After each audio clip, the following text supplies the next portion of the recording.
Bueno, iniciamos la clase de este día en la página 98 de su libro de ciencia. Tenemos el tema el suelo, ventajas del compostaje.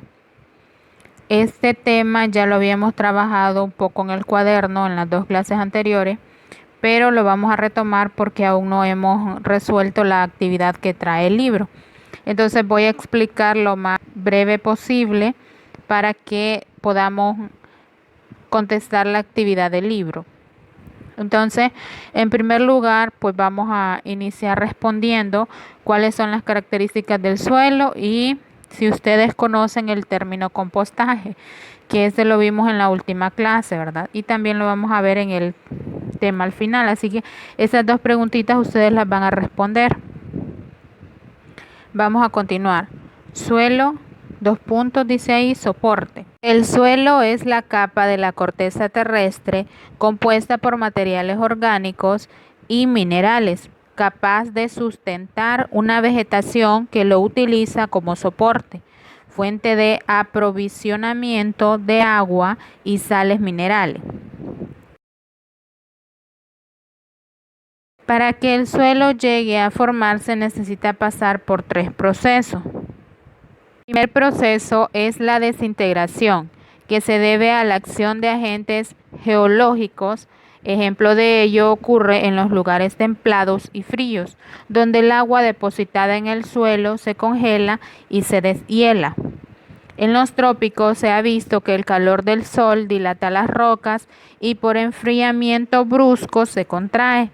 Debido a esto se desintegran los fragmentos más pequeños. En algunas zonas, los cambios bruscos de temperatura entre el día y la noche, el invierno y verano, las rocas se ven sometidas constantemente a fuerzas de expansión o contracción y eso hace que poco a poco se desmoronen. Se puede decir entonces que la desintegración física de la roca ocurre cuando se va fraccionando en pedazos más pequeños, esto sin alterar su composición. El segundo proceso es la desintegración química de la roca. Se da cuando la roca, por encontrarse a la intemperie, se fragmenta. El tercer proceso es el biológico, importante como los dos anteriores. El suelo en su formación necesita de una gran actividad biológica de plantas, animales grandes y pequeños, microscopios que ayudan a descomponer la materia orgánica para mejorar la calidad del suelo. Realmente es bastante importante que nosotros como personas, como seres humanos, utilicemos de manera adecuada la tierra o el suelo, porque no es correcto que pensemos en el rendimiento del suelo y no nos preocupemos por su conservación y tampoco por su mejoramiento. Entonces, porque siempre tiende a deteriorarse el suelo independientemente de cómo lo tratemos, ¿verdad? Ya sea con el tiempo, con el clima, hay varios factores que hacen que el suelo se deteriore. Ahora vamos a la parte final de esa página donde dice el perfil del suelo. El suelo presenta diversas capas que generalmente tienen diferente color. Estas capas se denominan horizontes del suelo, que se forman a medida que las partículas se mezclan, como residuos animales y vegetales, y penetran bajo el efecto de la gravedad hacia las capas inferiores. El perfil del suelo está constituido básicamente por 4 horizontes que son una secuencia de estas capas recibiendo el nombre de A, B, C y D. Y luego tenemos ahí con detalle cada uno de las capas del suelo con su respectiva definición, así como también tenemos una imagen. Tenemos entonces las 4 capas del suelo y vamos a definir cada una. En primer lugar tenemos la capa denominada A, que es la capa más superficial del suelo, es decir, la que está por encima, la que podemos observar. Dice que está formada por las partículas finas, orgánicas y minerales como agua, aire y microorganismos, ¿verdad? Luego tenemos la siguiente, que sería la B, la que está abajo de la capa A. Dice que es la capa formada por materiales provenientes de los horizontes A y C. Contiene sustancias orgánicas y minerales fragmentadas, ¿verdad? O sea que ella posee fragmentos o materiales provenientes de las capas A, que está por encima, y de la capa C, que está por debajo. Luego tenemos la capa C, que es la capa formada por pedazos de roca fragmentada y arena. Carece de sustancias orgánicas y microorganismos. O sea que ahí no hay, o sea, es prácticamente ya se va formando la roca, pedazos de roca, dice ahí, ¿verdad? Y arena. Luego, por último, tenemos la capa D, que es la que está más al fondo, más al centro de la Tierra. Dice que es la capa más profunda. Está formada por la roca madre que le da origen. No presenta actividad biológica. O sea que hasta ahí, pues, las raíces de un árbol, digámoslo así, no llegan, ¿verdad? Porque únicamente está formada de roca. Luego tenemos los tipos de suelo, que por ahí aparecen 5. Esos no los vamos a mencionar, pero ahí están explicados claramente. Eso ya los trabajamos en una clase, entonces esos no los vamos a explicar. Ahí ustedes lo vuelven a releer nada más para recordar. Vamos a pasarnos a la importancia de la relación suelo-planta.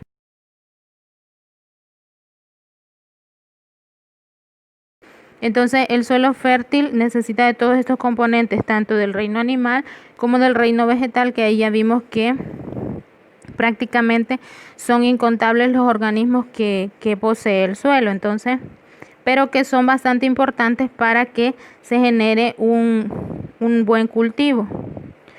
Ahora en el último párrafo tenemos ahí, la erosión es la pérdida de la capa del suelo por acción de la escorrentía cuando llueve o por el viento, debido a la falta de árboles o plantas. Recordando, ¿verdad?, que la escorrentía es el fluir del agua sobre la capa superior del suelo para llenar así los mantos acuíferos. Es en el caso cuando llueve abundantemente, ¿verdad? El agua corre sobre la superficie del suelo o de la tierra, entonces ahí es donde se van formando o se van llenando y se desbordan prácticamente ríos, entonces, o lagos, y toda esa agua va a parar al océano. Entonces la escorrentía es eso, el correr del agua sobre la superficie del suelo o de la tierra. Ahora vamos a pasarnos a la última parte donde tenemos el texto en la página 100. En la parte de arriba pregunta por qué es importante proteger el suelo y hay 3 respuestas por ahí.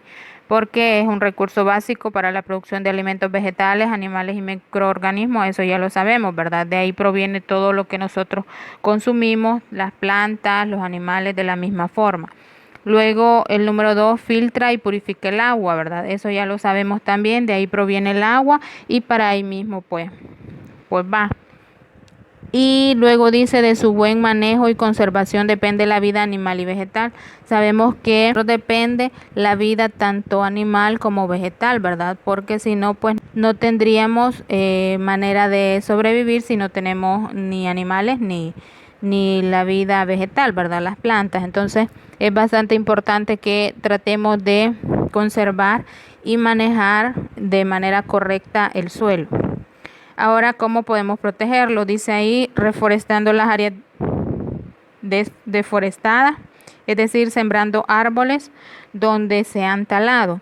También dice, sembrando árboles en terrenos inclinados, eso también, ¿verdad? Si ustedes se fijan, en nuestro país tenemos muchas planicies, muchos terrenos que son prácticamente inclinados. También dice evitando la aplicación de sustancias tóxicas en el suelo. Con eso nos referimos a cualquier tipo de químico o abono que normalmente pues en los cultivos se utiliza. Casi siempre es mejor utilizar el abono natural, que es el que vamos a ver a continuación. También dice protegiéndolo contra la erosión, es decir, evitando, ¿verdad?, de que el agua corra o fluya sobre la superficie de la tierra, porque ahí es donde el suelo pues se reseca y está propenso a erosionarse. También dice practicando técnicas de cultivo que eviten su empobrecimiento. Igual, ¿verdad? Ahí con respecto a las personas que siembran, igual nosotros que tenemos las plantitas en nuestro hogar, de la misma forma tratar de regarlas de manera correcta. Ahora vamos a la parte del compostaje. El compostaje es una técnica de bajo costo que permite transformar residuos y subproductos orgánicos en materiales biológicamente estables que pueden utilizarse como abono del suelo, como sustratos para cultivos sin suelo, disminuyendo el impacto ambiental de los mismos y posibilitando el aprovechamiento de los recursos que contienen. En este caso estamos hablando de residuos y subproductos orgánicos, o sea, todo lo que prácticamente lo que desechamos de la fruta, de las verduras, todo eso que se descompone, eso es parte de la composta o del compostaje que se hace, es el abono natural que se le podemos agregar a los cultivos o a las plantas. Dentro de los beneficios importantes que tiene utilizar esta técnica del compostaje están los que aumentan la capacidad del suelo para conservar el agua, es decir, absorbe con mayor rapidez el agua cuando se utiliza en los cultivos o en las plantas. Se utiliza esta técnica del compostaje. También se aumenta la cantidad de lombrices e insectos beneficiosos en el suelo, debido a que la materia orgánica del compost ofrece buen alimento a las lombrices e insectos que hacen galerías. Estas permiten que los suelos no sean duros y contribuyen a la buena circulación del aire. Esto es bastante importante porque aunque nosotros quizás veamos como un poco feo o mal la cuestión de las lombrices o insectos, para las plantas eso es bastante beneficioso. Entonces igualmente para el suelo. Y por último ahí dice la última pregunta: ¿qué podemos utilizar para la elaboración de la composta? La composta es en sí el producto, ¿verdad?, que se utiliza para la técnica del compostaje.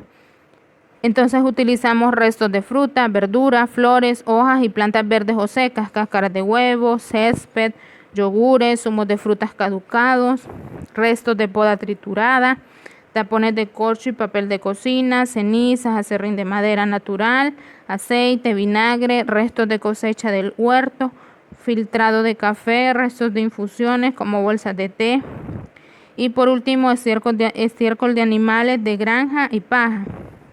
Entonces, todo esto es lo que podemos utilizar para elaborar una composta y de esa forma ayudar al suelo a protegerlo y a que se siga conservando. Ahora vamos a la actividad de la página 101. Dice: ubica en la ilustración las capas del suelo. Esta imagen es igual a la que aparece en la página 99 de su libro. Ahí en la parte superior aparece. Es esta misma que tenemos acá. Lo único que vamos a hacer es colocar o ubicar, mejor dicho, las capas del suelo, la capa A, la capa B, la capa C y la capa D, y escriben a la par el nombre que se les ha dado a cada una de las capas. Pueden utilizar también la figura que les expliqué. Luego continuamos en las siguientes preguntas de abajo. Responde: ¿qué es compostar? Es decir, hacer la técnica del compostaje. Eso también lo tienen en la página 100. Lo pueden leer y escribir su propia definición de lo que entienden por compostar o compostaje, la técnica del compostaje. Luego la siguiente: ¿qué es el compost? El compost o composta es lo que en sí se utiliza, ¿verdad?, en esta técnica del compostaje, es decir, los restos de frutas, verduras, flores y todo lo que aparece en la página 100 al final, lo que ya le explicamos. Entonces ahí ustedes lo escriben de manera resumida también. Luego la siguiente: escribe las ventajas ambientales del compost. De la misma forma, en la página 100 hay unos beneficios del compostaje, hay prácticamente 6. Ustedes escriban por lo menos 2. Luego la siguiente pregunta: ¿cuáles son los efectos negativos del uso de fertilizantes químicos? Esto de la misma forma ustedes lo van a responder con lo que ya les expliqué y con lo de los beneficios del compostaje, que el compostaje o el compost es un abono natural que es mucho más beneficioso que los abonos químicos que ya se utilizan para cultivar. Entonces, ahí con eso, o pueden investigar en internet alguna definición de los efectos negativos que trae el uso de fertilizantes químicos y dependiendo de eso ustedes van a formar su propia definición y la escriben. Ahora vamos a pasarnos a la página 102 de su libro, Tenemos ahí, ilustra los beneficios que el suelo proporciona a los seres vivos, incluyendo al ser humano. Bueno, como ejemplo, les podría poner uno de los beneficios que le brinda el suelo al ser humano es el poder cultivar, ¿verdad? Entonces, maíz, frijoles, arroz, cualquier tipo de cultivo, el ser humano lo puede sembrar en el suelo para que produzca su fruto. Entonces, ese sería un ejemplo. Ustedes van a escribir 3 ejemplos. Este que ya les mencioné no lo van a escribir. Ustedes se tienen que inventar esos 3 ejemplos. Ahí en el espacio que tienen, en el libro lo van a trabajar. Van a hacer los dibujos y van a escribir el beneficio que trae y a quién es el que beneficia. Está en la parte de abajo donde dice investiga cómo se elabora el compost. Eso ya lo sabemos, ¿verdad? Que se elabora con restos de fruta, verduras, flores y todo eso. Entonces, eso no lo van a hacer. Hasta aquí quedaríamos entonces con el tema de este día.